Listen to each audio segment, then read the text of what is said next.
श्री गणेशाय नमः। भगवद गीता का 5वां अध्याय। अर्जुन बोले, हे कृष्ण, तुमने पहले कर्मों को त्याग करने को कहा, फिर कर्म करने की प्रशंसा करते हो। इन दोनों में जो अधिक हितकर है वह एक बात निश्चय करके बताओ। श्री कृष्ण जी बोले, कर्मों का त्याग और कर्मों का करना ये दोनों ही मोक्ष करा देने वाले हैं, परंतु इन दोनों में कर्म त्याग से कर्म योग हितकर है। जो किसी से द्वेष नहीं रखता, ना किसी पदार्थ की इच्छा करता है, वह नित्य सन्यासी है। ऐसा पुरुष संसार बंधनों से छूट जाता है। सांख्य और योग को मूर्ख लोग ही पृथक पृथक कहते हैं, पंडित नहीं कहते। जो इन दोनों में से एक में भी अच्छी तरह स्थित हो जाता है, उसको दोनों का फल प्राप्त होता है। ज्ञान योगियों को जो स्थान मिलता है वही कर्म योगियों को प्राप्त है। ज्ञान योग व कर्म योग एक ही है, ऐसे देखते हैं वही उत्तम है। कर्म के बिना संन्यास का प्राप्त होना दुस्तर है। कर्म करने वाले मुनिजन को ब्रह्मा प्राप्त होते हैं। कर्म योग युक्त शुद्ध अंतःकरण वाला मन तथा इंद्रियों को जीतने वाला संपूर्ण प्राणियों में अपनी आत्मा को देखने वाला कर्म करता हुआ भी कर्म फल से लिप्त नहीं होता। योग युक्त तत्व बेता पुरुष देखते हैं, सुनते हैं, स्पर्श करते हैं, सूंघते हैं, खाते हैं, चलते हैं, फिरते हैं, श्वास लेते हैं, तो भी यह मानते हैं कि मैं कुछ नहीं करता। ये बोलते हैं, त्यागते हैं, ग्रहण करते हैं, परंतु यही मानते हैं कि मैं कुछ नहीं करता। यह बुद्धि धारण करते हैं कि इंद्रियां ही अपने अपने विषयों में बरतती हैं। जो प्राणी ब्रह्म से अर्पण संग को त्याग कर कर्म करता है वह पाप से लिप्त नहीं होता। जैसे कमल पत्र पर जल नहीं ठहरता, योगी जन शरीर में मन से, बुद्धि से तथा इंद्रियों की आसक्ति से रहित होकर आत्मशुद्धि के निमित्त कर्म करते हैं। योग युक्त पुरुष कर्म फल त्याग कर मोक्ष पाप शांति को लाभ करता है। जो योग रहित है, कर्म की इच्छा के बंधन में पड़ जाता है। सब कर्मों को मन में त्याग कर के प्राणी इस नवद्वार को देह रूपी पुरी में ना कुछ करता है, ना करता हुआ आनंद पूर्वक रहता है। परमेश्वर किसी कर्म में प्रवृत्त नहीं करता,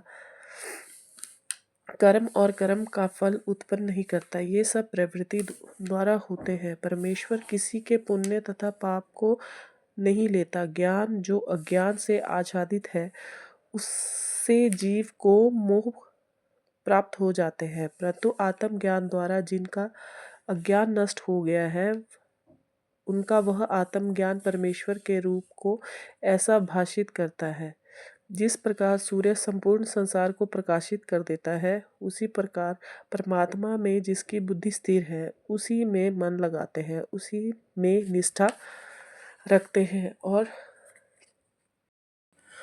जो सदा उसी के ध्यान में लगे रहते हैं। दान द्वारा जिनके सब पाप नष्ट हो गए हैं, वे इस संसार में जन्मते नहीं। विद्या और विनय में संपन्न ब्राह्मण में, गाय में, कुत्ते में, चांडाल में पंडित जन की दृष्टि समान रहती है। जिनके मन में इस तरह की समानता उत्पन्न हो गई है, उन्होंने इस लोक में जन्म मरण रूप संसार को जीत लिया है, क्योंकि ब्रह्मा निर्दोष और सर्वत्र समान है, इसलिए वे ब्रह्म को प्राप्त होते हैं। जो प्रिय पदार्थ को पाकर प्रसन्न और अप्रिय को पाकर खिन्न नहीं होते, ऐसे स्थिर बुद्धि वाले मोह रहित ब्रह्मवेता को ब्रह्म स्थिर जानो। बाहरी पदार्थ में जो चित्त आसक्त नहीं होने देता, वह आत्म सुख का अनुभव करता है और ब्रह्म में अंतकरण को मिलाकर अक्षय सुख मोक्ष प्राप्त करता है। इंद्रियों के स्पर्श से जो भोग देते हैं वह वस्तु दुखदायी होते हैं। उनका आदि भी है और उनका अंत भी है। हे कौन्तेय, ज्ञानी लोग ऐसे भोगों में रत नहीं होते। शरीर छूटने से के पहले जो मनुष्य काम और क्रोध के बेग को सहन करने में समर्थ होता है, वह योगी और सच्चा सुखी है। जो योगी आत्म सुख से सुखी, अंतरात्मा के आनंद से आनंदित और अंतर ज्योति से ही प्रकाशित है, वह ब्रह्म स्वरूप होकर ब्रह्म निर्वाण मोक्ष को प्राप्त होता है। पाप जिनके नष्ट हो गए हैं, कुबुद्धि दूर हो गई है, मन को जिन्होंने वश में कर लिया है। जीव मात्र का जो हित चाहते हैं, ऐसे योगी को ब्रह्म निर्वाह प्राप्त होता है। काम तथा क्रोध जिनमें नहीं है, मन के वेग को जिनने रोक लिया है, ऐसे आत्मज्ञानी योगियों को ब्रह्म निर्वाण सहज ही प्राप्त होता है। बाहरी पदार्थ के संयोग से अलग रहकर दोनों बाहों के बीच दृष्टि लगाकर नासिका के भीतर चलने वाले प्राण तथा अपान वायु को सम करके इंद्रियां, मन और बुद्धि को वश में करके इच्छा, भय, क्रोध को त्याग मोक्ष की इच्छा करने वाले योगी जीवन मुक्त हैं। जो मुझको सब यज्ञों और तपों का भोक्ता, संपूर्ण लोकों का स्वामी और सब प्राणियों का मित्र जानते हैं, उन्हीं को शांति प्राप्त होती है। जय श्री राधे।